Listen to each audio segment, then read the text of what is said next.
Lucas capítulo 10. Dá para ficar em pé, não? Dá para ficar?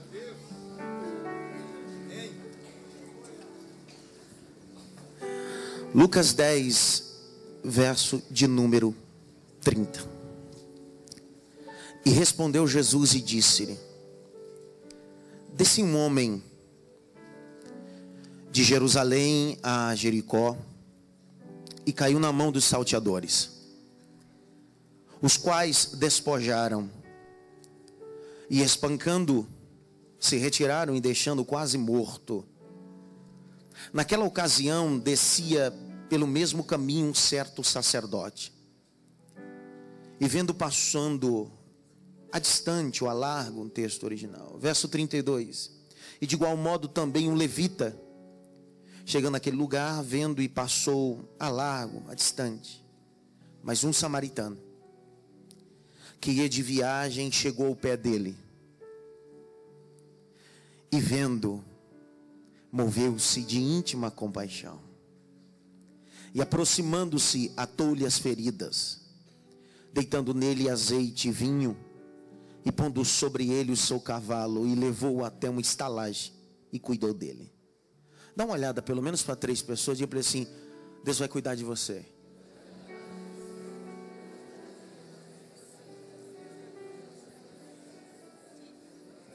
O que ele falou? Não falou nada? Ele disse amém, glória a Deus, tomei posse. Verso de número 35 diz assim: e partindo a outro dia, tirou 2 dinheiros ou 2 moedas, e deu ao hospedeiro e disse: cuida dele. Repita comigo essa devocional: o cuidado de Deus. Fale mais alto: o cuidado de Deus. Eu sei que está apertadinho, mas dê um abraço pelo menos em 2 vezes assim: Deus vai cuidar de você hoje, você vai ver.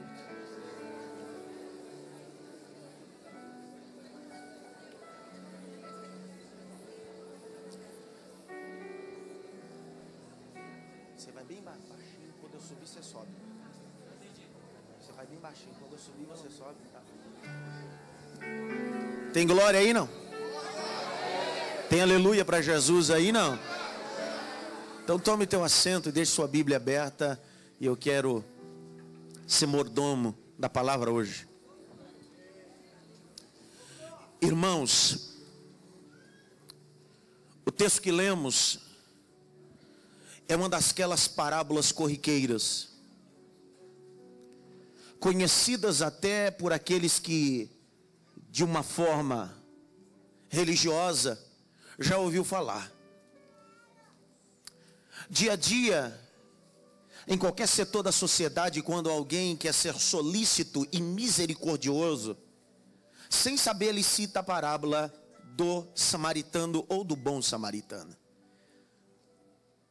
Entre as suas bocas e suas palavras, ele diz: seja um samaritano, seja um ajudador, seja alguém que está preparado a cuidar do próximo. E essa tarde eu fui conduzido pelo Espírito Santo a esse texto, para que o Senhor falasse a minha alma, porque antes de eu pregar a você, Deus precisa pregar para mim. Antes da mensagem edificar a tua alma, precisa me edificar primeiro. E o Senhor me conduziu a esse texto dizendo bem claro: a religiosidade não cuida de ninguém. Quando a gente entra dentro da Bíblia Sagrada, a gente encontra no Evangelho de João capítulo 1, uma expressão contundente. João, inspirado pelo Espírito Santo, cheio de ousadia, ele diz assim: no princípio era o verbo era Deus. O verbo se fez carne e habitou entre nós, ou no meio de nós. Quando Jesus nasce, ele não nasce para fundar mais uma religião. A palavra religião vem do latim, regale, ligar um homem a Deus. Jesus não veio para fundamentar mais uma religião. Só no Oriente Médio haviam mais de 1000 religiões. Você acha que Jesus ia perder o tempo de fundar mais uma religião? Não. E João deixa contundente quando ele diz isso: ele é o verbo, e sendo o verbo, ele habitou no meio de nós. Na quinta série, quando a gente estuda principalmente o conceito verbal, a excelência verbal, que por mais excelente que seja a frase, se ela não tiver um verbo, ela fica sem pé e sem cabeça. João está dizendo, antes de Jesus era só uma religiosidade. Antes de Jesus é só uma casca, mas depois de Jesus tudo começa a ter sentido. Depois de Jesus o casamento tem sentido, vir à igreja tem sentido. Então ele diz, ele é o verbo, ele dá sentido a tudo. Eu vim profetizar na sua vida, na sua história, na sua casa, que a religiosidade está sendo quebrada e o verbo chamado Jesus Cristo vai entrar esta noite. Só quem acredita, quem não acredita não precisa. Levante as suas mãos assim, ó, e abra a boca e dê um glória só para adorar a Ele. Veja que o indivíduo religioso, ele não tem misericórdia, ele mata por causa da sua religião. E quando a gente fala de religiosidade, a gente pensa logo de seitas pagãs, filosofias, teologias fragmentadas. Mas hoje estamos vivendo uma atualidade de pessoas religiosas em nosso meio, que mata um ou outro por causa da sua teologia, da sua ideologia. E Jesus disse, eu vim para que tenham vida, e vida em abundância. Alguém que conhece a Jesus não mata, agora produz vida. Meu Deus. Alguém que vive com Cristo não consegue machucar, agora ele cura feridas pelo poder do nome de Jesus. Uma das classes que Jesus mais lutou, e é isso o texto está dizendo. No capítulo de número 10, verso de número 25, Jesus propõe essa parábola a uma classe religiosa judaica, chamada a classe fariseus. E quem eram os fariseus? Quem eram os escribas? Jesus intitula-os e muda o nome deles chamando de hipócritas. Diga comigo, hipócritas. Fala mais alto, hipócritas. Pergunta para mim, o que é hipócrita, pastor? No nosso dicionário Aurélio, significa alguém que fala uma coisa e vive outra. A definição mais chula é essa.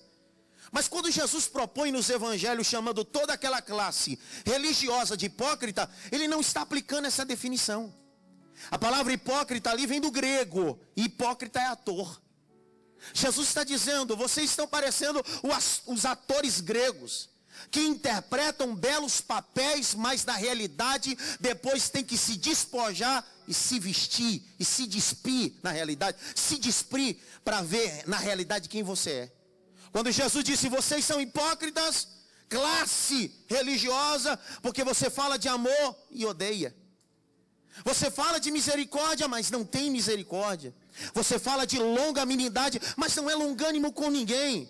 Você fala de afetividade, mas não tem afetividade com ninguém. Jesus estava dizendo, vocês não me conhecem ainda. Eu vim para quebrar a religiosidade. Eu vim para quebrar um culto, relacionamento pragmático, frio. Eu venho para que você entenda que o culto a mim, a adoração a mim, é um culto de movimento, de essência, de louvor. Eu vou continuar falando até a hora que você dá um glória a Deus. É um culto onde o nome do Senhor é glorificado. Levante a mão direita assim, ó. Opa, eu vi um ali. Aqui. Levanta assim, diga comigo assim, hoje o negócio vai pegar. Bata pelo menos em 3 mãos e diga assim, dá glória, viu?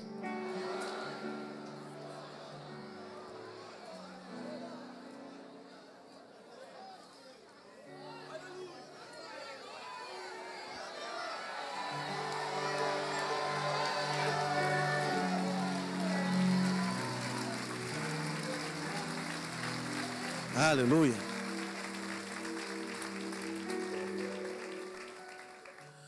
Um grande sociólogo chamado Max Weber, ele diz uma verdade. Quando o indivíduo não sabe o que é culto e não sabe o que é essência, ele nunca saberá se relacionar com Deus. Às vezes a gente se pega, um religioso é assim. Ele entra num ambiente como esse nosso. E ele diz assim, para que isso? Para que aquilo? Para que levantar a mão? Para que dançar? Para que dar glória a Deus alto? Isso não precisa. O religioso quer dar limite ao culto.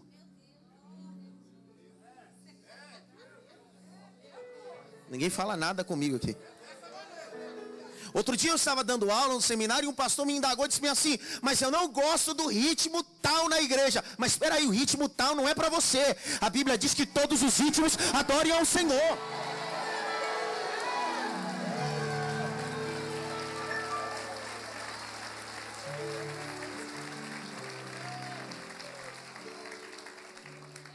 Às vezes a gente quer tomar um papel de filtro espiritual. Entenderam ou não?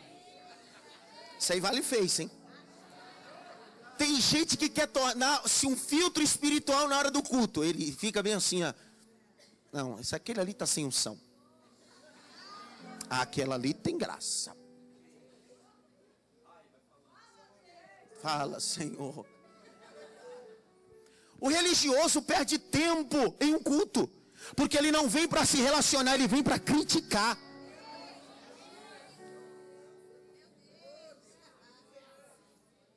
E era essa classe que Jesus estava lutando, porque alguns diziam bem assim: hoje eu acordei jejuando, olha a minha cara. Jesus disse: deixa de ser religioso, fariseu.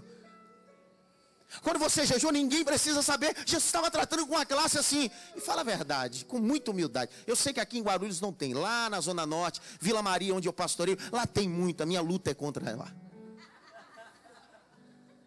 Tem gente que quer tocar trombeta da sua vida cristã. Quer tocar trombeta do seu relacionamento. A Bíblia diz: seja o outro que te louve. Deixa eu falar uma coisa para você. Enquanto você fecha a boca, Deus abre a boca ao seu favor. Eu vou falar de novo, porque só alguns tomaram posse disso. Enquanto você se cala, se emudece, o Senhor se levanta e diz: essa peleja não é tua, essa peleja é minha. Eu sou Deus da tua casa. Outro dia eu fiz uma pergunta e disse bem assim: o que é culto? Alguém precipitado diz: culto é glória a Deus. Eu disse: claro que culto não é glória. Disse: como não, pastor? Claro, culto não é glória. Então é o que? É o que compõe o culto. Culto então é a palavra. Não, o culto não é a palavra. A palavra é o que compõe o culto. Então o culto é a bela mensagem que o pastor Ney ministrou de dízimo e oferta? Não. Isso é o que compõe o culto. Pergunta para mim: o que é culto então? Ah, pergunta sério, vai, pergunta, vai.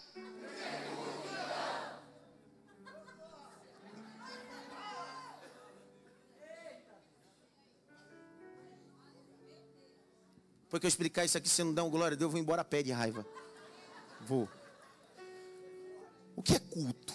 Se culto não é a palavra, se culto não é a palavra de dízimo e oferta, não é o dízimo, não é o louvor, não é o glória, não é o teclado. Dá um glória aí, rapaz. Glória!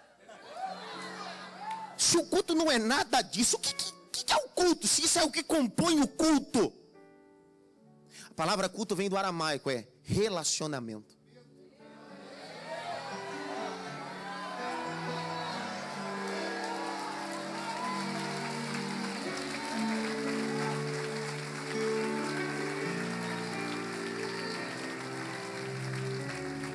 Alguns, na hora do louvor, aquilo que compõe o culto, com aquilo ele já consegue se relacionar com Deus, já consegue cultuar. Então eu quero que você me entenda que não basta ficar aqui 2, 3, 4 horas perdendo tempo. Você precisa se relacionar primeiro com os irmãos e segundo, principalmente com o Espírito Santo, com o Senhor, com o dono da igreja, com o Rei da Glória.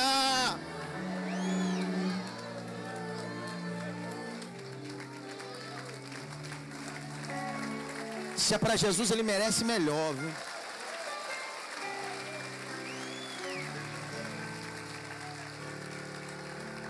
Faz assim, ó. Pergunta pelo menos para 2 assim: o que é culto? Responde aí, vai.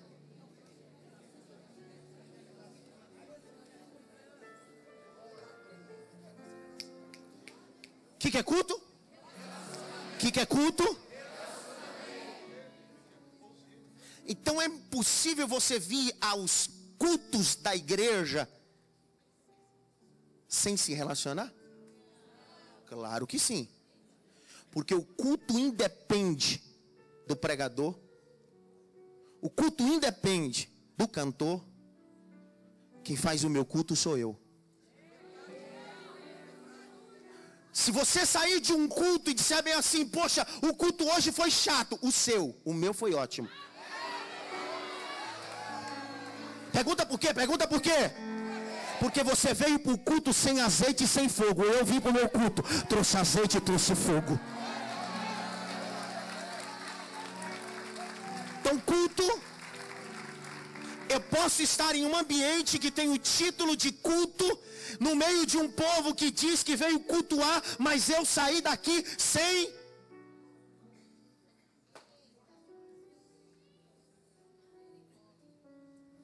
Fala comigo, pelo amor de Deus. Você lembra o livro do Gênesis? Os primeiros capítulos, quando Deus forma Adão, estabelece ele no Éden e responsabilidade no jardim. Deus disse para ele, filho, tudo aqui é seu, menos aquela árvore. Mas uma coisa eu preciso ter com você. Pergunte o quê? Relacionamento. O Senhor disse, na virada do dia, e não é uma vez por semana, filho.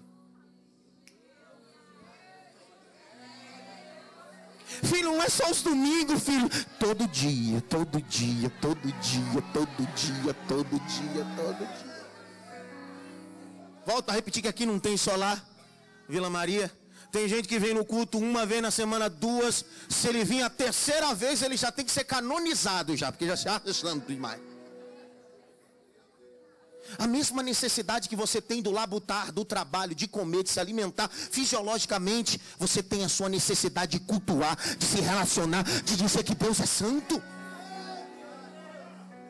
Deus estava dizendo, ô Adão, todo dia eu vou estar aí, no mesmo horário. Todo dia eu quero conversar com você, você conversar com... Dá para entender? Tem dia que você trabalha tanto, dá atenção para todo mundo, e Deus no horário do culto. Mas pastor, não tem culto aqui na igreja. Mas eu tenho o seu culto pessoal. Deus fica esperando. Será que ela vai dobrar o joelho agora? Será que ela vai cantar um louvor agora? Será que ele vai perguntar de mim? Será que ele vai me chamar?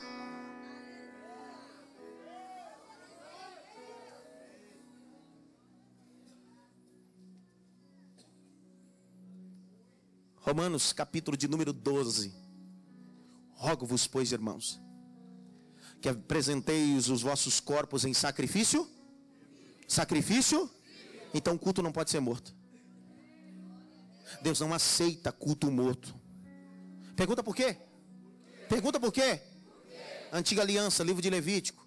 Quando alguém trazia uma oferta, a oferta não poderia ser trazida morta, tinha que ser trazida viva na mão do sacerdote. Deus está dizendo, ei, eu não quero o resto do seu vigor. Eu não quero o resto da sua alegria. Eu quero o melhor do seu vigor. Eu quero o melhor da sua alegria. Quando Jesus, pastor Ney, olha para uma classe farisaica que diz bem assim, vocês precisam decidir, ou Deus ou Mamão. Mamão é Deus do dinheiro. Deus estava dizendo para uma classe imediatista, religiosa, que labutava muito, trabalhava muito, conquistava muito, mas tinha pouco relacionamento com Deus.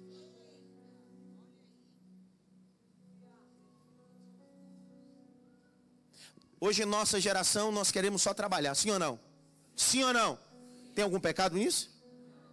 Queremos conquistar, tem algum pecado nisso? Mas deixamos o nosso culto em segundo? Em segundo? Pastor, onde o senhor quer chegar? Simples. O texto que Jesus está dizendo, capítulo 10, verso de número 27. Essa classe religiosa está brigando por mandamentos, por ritos, por costumes, RI. Jesus olha para ele e diz bem assim, eu vou resumir todos esses mandamentos em 2. Amarás a Deus sobre todas as coisas, e o teu próximo, vertical e horizontal. Jesus pega todos esses mandamentos e diz assim, eu primeiro preciso me envolver e amar o divino. E depois preciso amar aquele que está próximo de mim. Ele diz assim, mas não dá para entender. Porque um está interligado com o outro. Se eu amar a Deus, eu tenho que guardar todos os mandamentos. Ele diz, não, vou fazer melhor. eu vou propor a vocês uma parábola. Aí Jesus começa a contar. E no meio da história, Jesus disse assim: um homem descia de Jerusalém para Jericó. Detalhe: Jerusalém é a capital de paz e de festa. Diz comigo, festa. Falem mais alto, festa.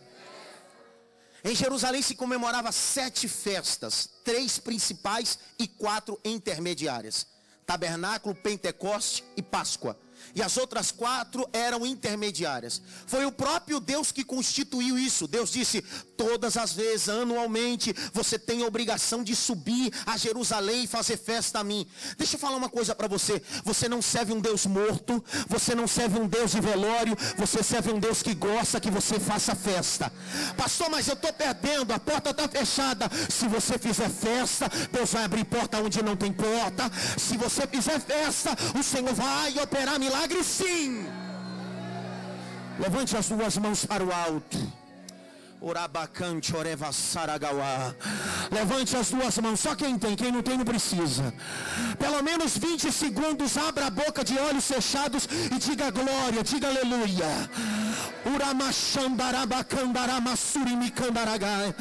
Abra a boca para dar glória. Pastor, eu estou passando crise, faça festa. Pastor, eu estou vivendo perca, faça festa. Assim diz o Senhor: eu vou trazer alegria nessa festa. Eu vou trazer gozo nessa alabandiorevácia, urimicanto reverácia. Deus está trazendo alegria nessa festa, nesta casa, esta noite.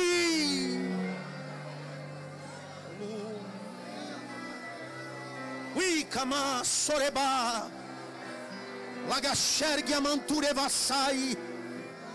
Glória a Deus é para quem tem, aleluia é para quem tem. Eu só posso dar aquilo que eu tenho.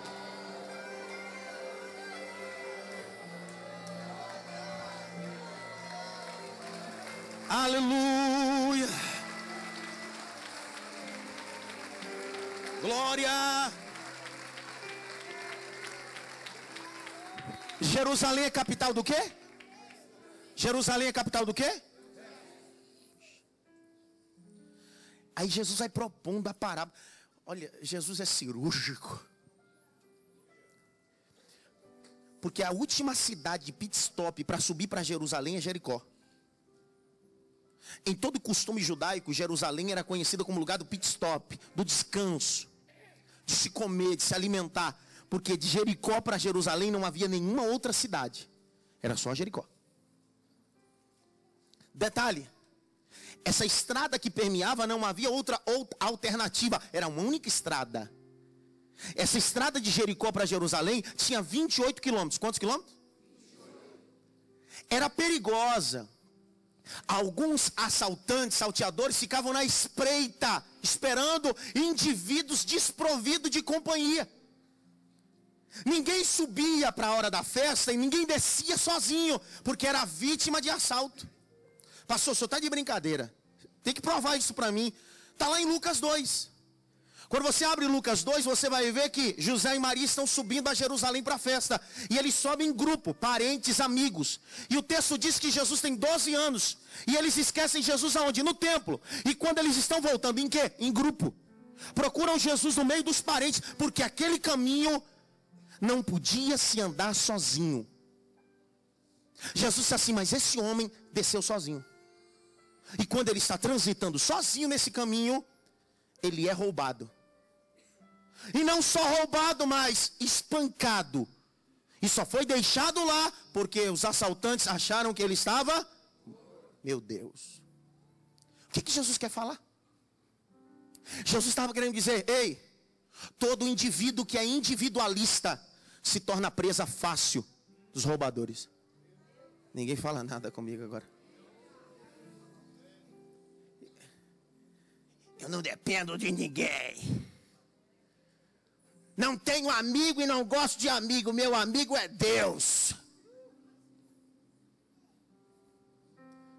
Perceba que um indivíduo individualista, ele é presa fácil. E tem gente que é roubado ao longo da vida e não percebe. Deus coloca pessoas para que você caminhe em lugares sangrentos. Deus coloca pessoas do seu lado para que no momento que você cair, Ele esteja do teu lado para te levantar. Meu Deus. Jesus disse: quando fores fazer a obra, não faça sozinho, faça de 2 em 2. Porque se um cair, o outro levanta. Pega na mão desse irmão e diz assim: deixa de ser individualista, rapaz. Não, pastor, o senhor está de brincadeira, o senhor me ofendeu. Eu não sou individualista. Todo indivíduo tem um resquício. Todo indivíduo tem. Eu tenho, você tem. Se a gente não tratar, não for confrontado, a gente começa a revelar quem somos. Jesus estava dizendo: esse homem está descendo e agora foi roubado. E eu vou liberar essa palavra sobre a sua vida. Quem sabe você veio de caminhos e entrou essa noite aqui roubado. Roubado em alguns setores. Até o final dessa parábola você vai perceber que tudo que foi roubado, o Senhor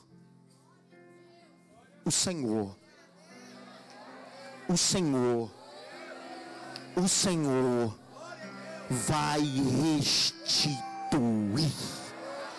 Só uns 10 recebeu essa palavra. O Senhor vai restituir. Esse indivíduo fica agonizando no chão. E agonizando, em seguida, a parábola que Cristo propõe, ele diz: de repente vem descendo por aquele mesmo caminho um certo sacerdote. Olha para mim agora, pelo amor de Deus. Sacerdote no rito judaico era alguém que tinha uma mitra. Havia um pedaço de ouro, um plaquete de ouro colocado na sua mitra, escrito em aramaico: santidade ao Senhor. Qualquer indivíduo que olhava dizia bem assim: ali é a prova cabal da santidade de Deus. Todo sacerdote tinha por obrigação ter barba longa. Pergunta para mim por quê? Pergunta para mim por quê? Se ele era a representação legal da santidade de Deus, o cego não conseguia ver. Então antes dele sair de casa, ele banhava a barba na mirra, para que quando ele pudesse andar, o vento batesse na barba e o perfume da mirra chegasse às narinas de um cego, e o cego dissesse bem assim: eu não estou vendo, mas estou sentindo o cheiro da santidade. Quem é santo não precisa falar que é santo. O seu andar, o seu agir, todo mundo diz: ali vai uma santa, ali vai um santo homem de Deus. Olha, peraí, segura. Ele tinha toda essa indumentária religiosa, rito judaico e etc. E é esse homem que Jesus está propondo. Por que Jesus não fala de outro? Ele diz assim: era um sacerdote. Então nós estamos falando de alguém que tem uma roupa especial, tem uma mitra especial, com plaquete de ouro escrito santidade ao Senhor. A barba tem um propósito, tudo tem um propósito. Ele exala santidade. Mas o texto diz que quando o indivíduo está agonizando, ele olha o necessitado e o que ele faz? Vai doer agora, tá?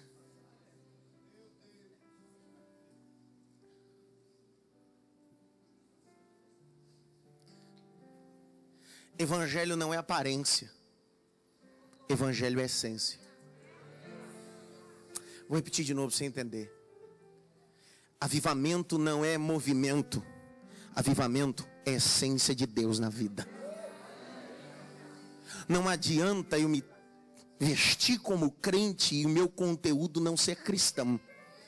Deus estava falando aqui para uma classe religiosa, dizendo: vocês se vestem como sacerdote, mas o seu conteúdo é de profano.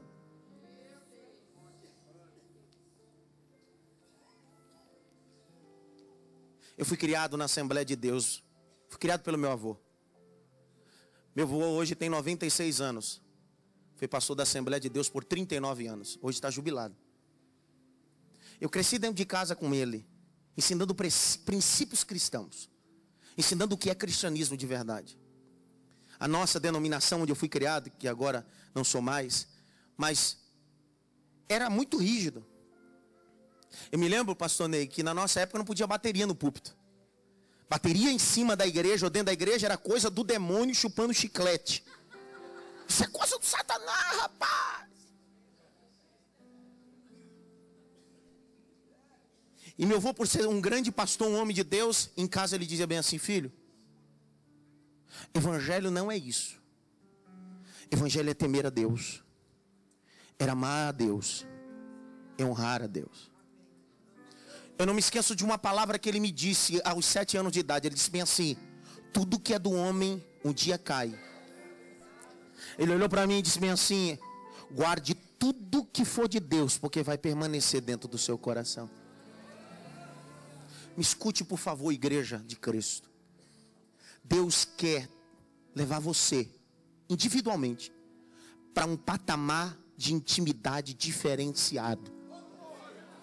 Mas não uma vida cristã de aparência, mas uma vida cristã de essência. Escute o que vai acontecer a partir da semana que vem na sua vida. Aonde você transitar, conviver e se relacionar, você não vai precisar falar que é cristão. As pessoas vão se sentir na obrigação de dizer: você é diferente.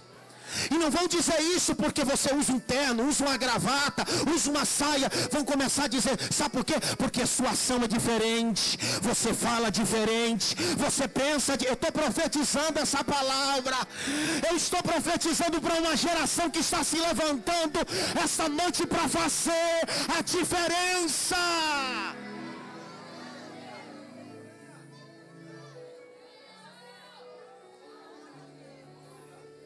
Levante a mão direita, grite bem alto: chega de ser roubado. Fala mais alto: chega de ser roubado. Bata pelo menos em 3 mãos assim: chega de ser roubado, meu irmão.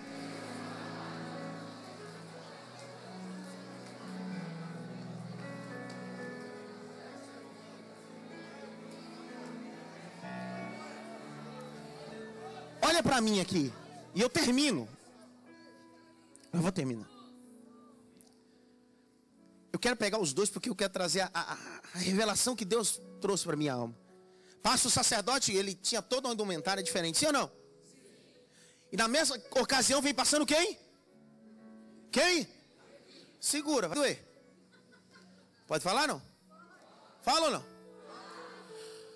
Eu sou pastor de igreja há 11 anos. Eu prego por essa nação há 11 anos. Sei do que estou falando. Eu convivo com isso dentro da minha igreja. Porque na cabeça de algumas pessoas acha que ser levita é só tocar. Se fosse só tocar, eu estava perdido. Eu só aprendi a bater bona, tocar nada. Alguns acham assim: não, ser levita é... Eu estou perdido. Porque eu não consigo alcançar a 8ª, estou na lama. Se você for abrir a Bíblia Sagrada, as últimas coisas que o levita fazia era tocar e cantar. Opa! Ninguém falou nada agora, nem um avião. Opa! Dá um glória aí, rapaz. No costume levítico, a última coisa que o levita fazia era tocar e cantar. Ele mais limpava o tabernáculo.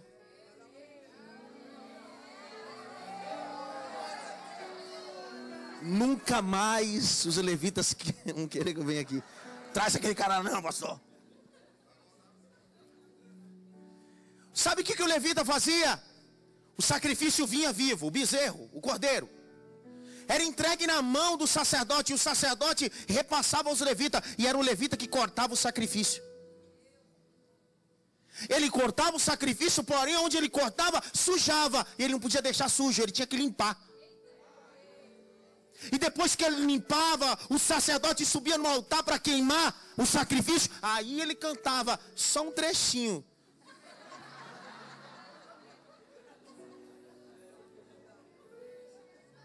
Estou com vontade de falar um negócio, mas não posso. Nós estamos vivendo uma geração que está envolvida muito com o instrumento e a musicalidade e pouco com o sacrifício.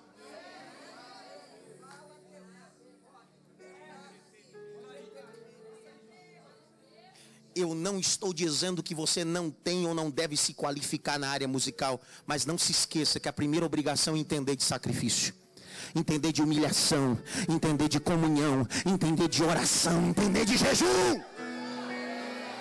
Mas isso não tem aqui não, só lá no Vila Maria. E eu termino.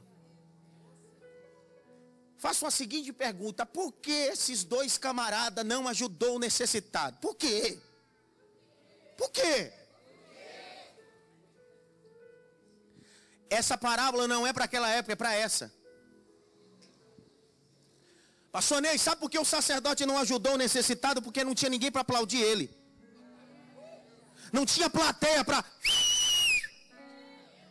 Como não tinha ninguém para subiar e bater palma para ele, disse assim: então deixa ele aí. Sabe por que o levita não tocou uma música ou não cantou uma música por um necessitado ser curado? Porque ele não tinha dinheiro, porque foi roubado.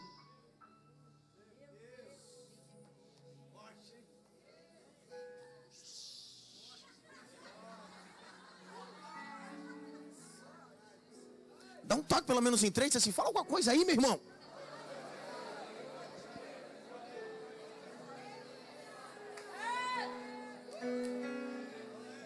Não é o que o texto está dizendo, o texto vai narrar, Jesus está falando da parábola, ele foi roubado. Se ele foi roubado é porque ele não tinha nada para...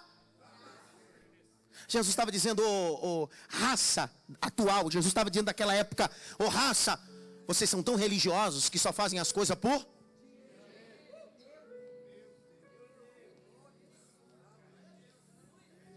Pastor, o senhor é contra? Não, irmão, eu vivo do altar e para o altar há 11 anos.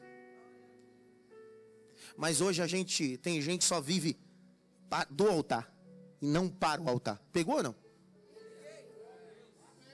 Pegou essa ou não? Você não deu um aleluia então? Ei, Jesus estava dizendo, nem tudo é dinheiro. Tem coisa que é gratidão, é amor. O verdadeiro amor não é aquele que faz esperando em troca. Faz sem querer nada em troca. A Bíblia diz que Deus amou o mundo de tal maneira que deu. Ele amou a mim e a você, e a gente não tem nada para dar, porque a gente é imperfeito e Ele é perfeito. Então, por favor, é uma palavra profética para a tua alma essa quarta-feira. Deus está te levantando para fazer a diferença. Não fazer a diferença quando tiver uma plateia te aplaudindo, até nas escuras, no teu Facebook, no teu Twitter, nos lugares obscuros aonde ninguém pode te ver, mas você está estendendo a mão e dizendo: eu sou a tua ajuda, eu sou o teu socorro, eu sou a tua ajuda.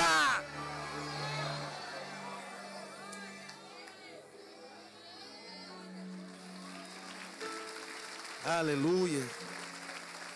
Glória a Jesus. Eu sou muito fiel ao sermão que Deus me dá. Eu queria hoje pregar uma mensagem, sabe daquelas que... Mas eu preciso ser obediente ao que Deus falou na minha alma. Como é que o sacerdote passou? Diga comigo: a pé. Fala mais alto: a pé. E o levita? Os dois passam. Olha para mim. O necessitado está machucado e agonizando de morte. Quanta gente tem perto de você agonizando?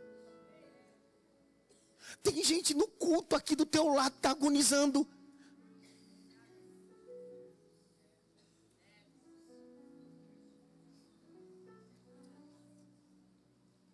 Eu brinco no seminário e tem gente que diz assim: Senhor, me leva às nações. Mas como você vai às nações se nem não tem emprego você prega? Nem no seu convívio social você ministra. E como você quer ir às nações?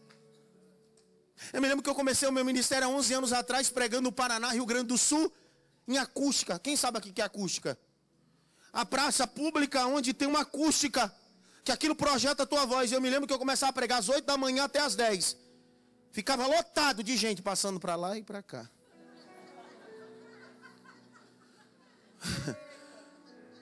Um dia eu cheguei invocado na base missionária. O pastor presidente disse: isso é coisa de Deus não, rapaz. Isso é coisa do Satanás. Fica pregando, a pessoa fica passando para lá e para ninguém dá atenção, rapaz. Ele me falou uma coisa que aquilo dói até hoje. Um bom pregador e um bom professor não é aquele que dá aula para aquele que quer escutar. É para aquele que não quer te ouvir.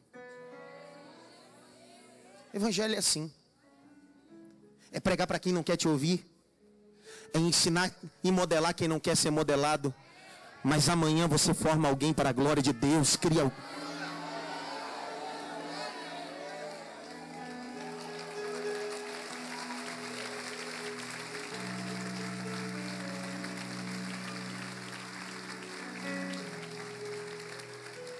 Como é que o sacerdote e o levita passaram?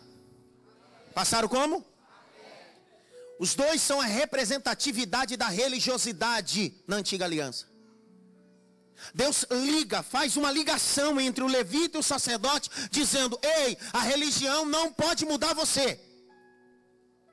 Ela pode fazer uma lavagem no cérebro, mas mudar o seu caráter não. Jesus estava dizendo: ei, a religião pode mudar a sua roupa, mas não muda o seu conteúdo.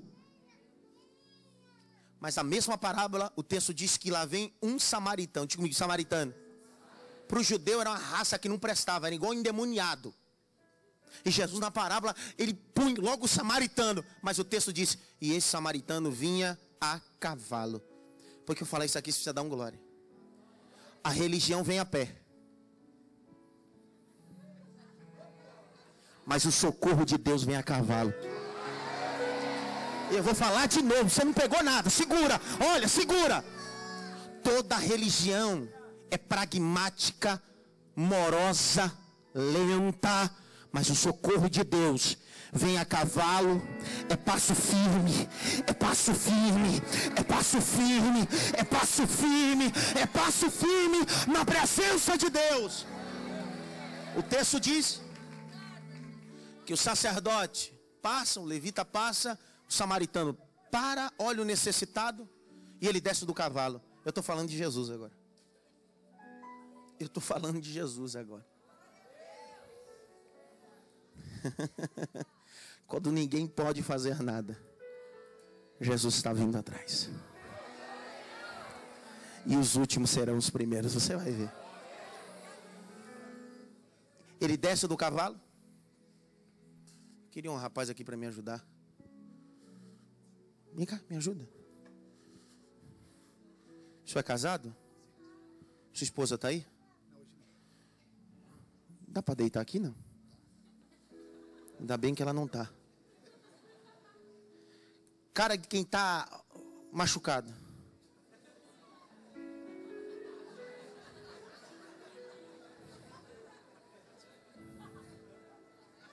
Está filmando isso, não? Filma bem isso aqui. Não tem que filmar a cara dele. O que é que passou? Quem passou? O sacerdote, quem mais? E quem está vindo atrás? Quem está vindo atrás? Ele desce. Ele se ajoelha ao lado do necessitado.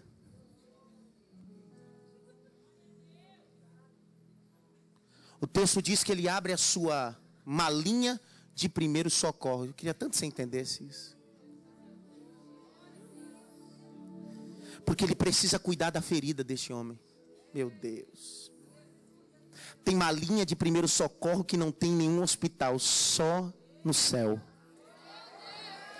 Tem ferida psicossomática que psicólogo não consegue, psiquiatra não consegue, só o samaritano, só Jesus Cristo consegue. Ele tira as gases, tira as faixas e ele começa a limpar. Pergunta por que limpar? Porque você precisa sair da sujeira e das coisas velhas. Ninguém falou nada. Ele abre a maletinha, eu não sei depois para me levantar aqui, mas eu continuo.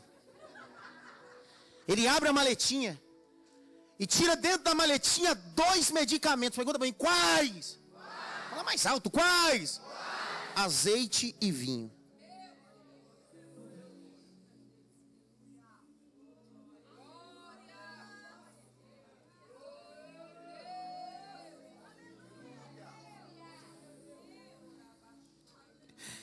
Ele abre a maleta, ele tira 2 medicamentos. Ele tira o azeite e ele tira o anestésico, porque esse homem está ferido. E a primeira coisa que ele passa nas feridas é azeite. Azeite no Oriente Médio é anestésico. Quando você pega o azeite e põe em uma ferida, aquilo que está ardendo passa. Hoje Deus está colocando azeite no seu casamento. Hoje Deus está colocando azeite no teu ministério.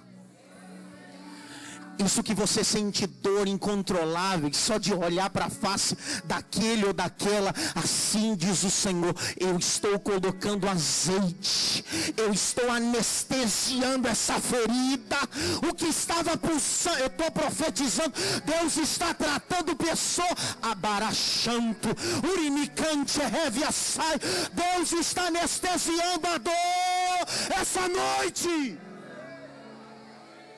O texto diz que agora, pode continuar, fique em pé, fique em pé, fique em pé. Não, sua esposa me mata.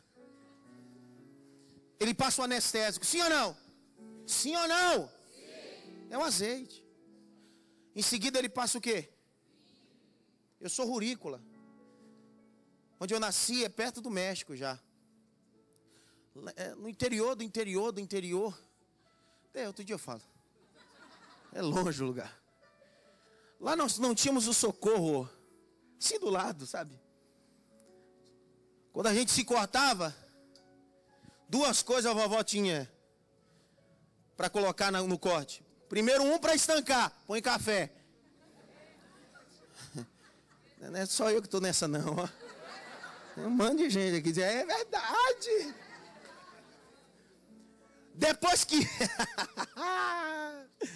Depois que estancava com café, vovó dizia, agora põe açúcar.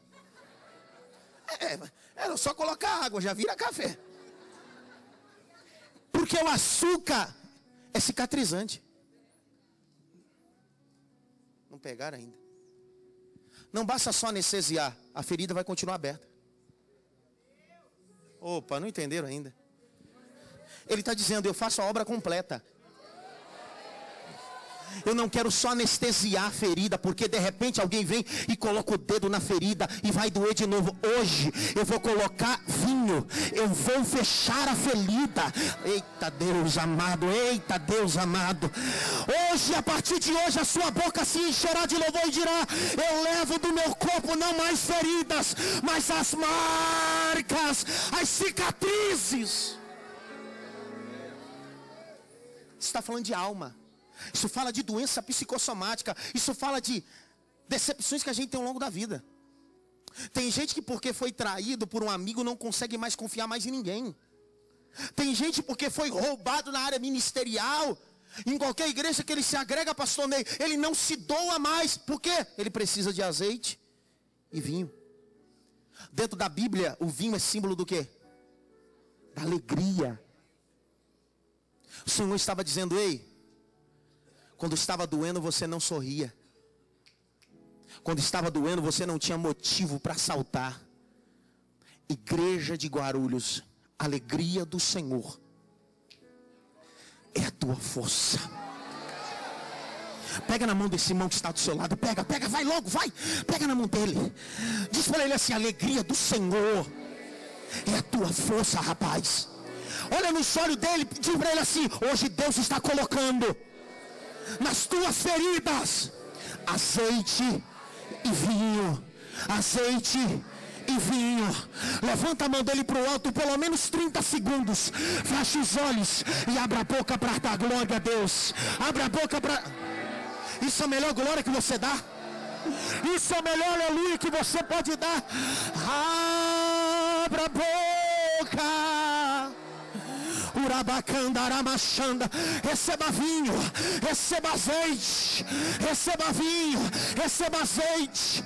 Hoje você está saindo daqui curado, restaurado.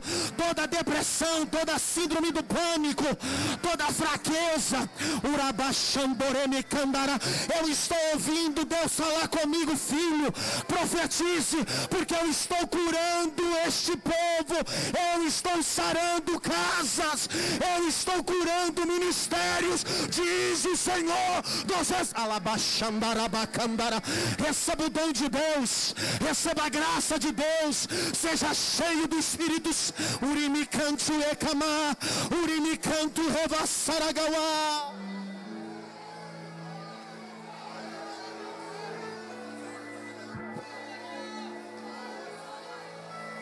Olhe para mim, bata a palma para Jesus.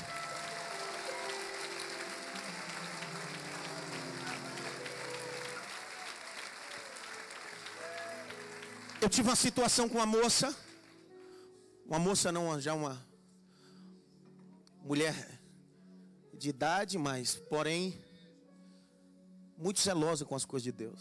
Ela tinha 54 anos. Eu percebi que ela não se casava. E aquilo começou a me deixar atribulado. Eu comecei a dizer à minha esposa, a gente precisa orar para ela. Fazer uma campanha, jogar um litro de azeite na cabeça. Deve ser alguma coisa aí. E a gente orava, mas eu não chegava, eu não perguntava, porque ela, nessa área, ela me contava sobre tudo, mas nessa área, pastor, ela tinha um bloqueio, ela não falava. Eu disse, tem alguma coisa. Um dia eu entrei na casa dela, Deus me deu uma revelação, uma palavra. Deus disse para mim assim, tem uma carta aqui, escrita há anos dentro de uma gaveta. Diz Deus, atrapalha a tua vida. E naquele dia ela abriu o coração. Aos 19 anos ela teve um noivado, e esse noivo foi embora e deixou a única carta e nunca mais voltou. E daquele dia em diante, nunca mais ela quis se relacionar com ninguém.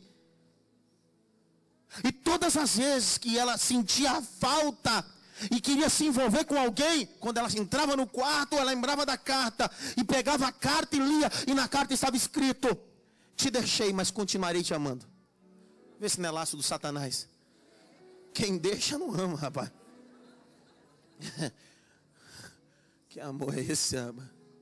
E ela disse, pastor, todas as vezes que eu queria me engatar em um relacionamento cristão abençoado, a carta me proibia, porque isso me dava confiabilidade que um dia ele ia voltar. Eu disse, mas agora você tem 54. Você tinha 19 quando aconteceu isso.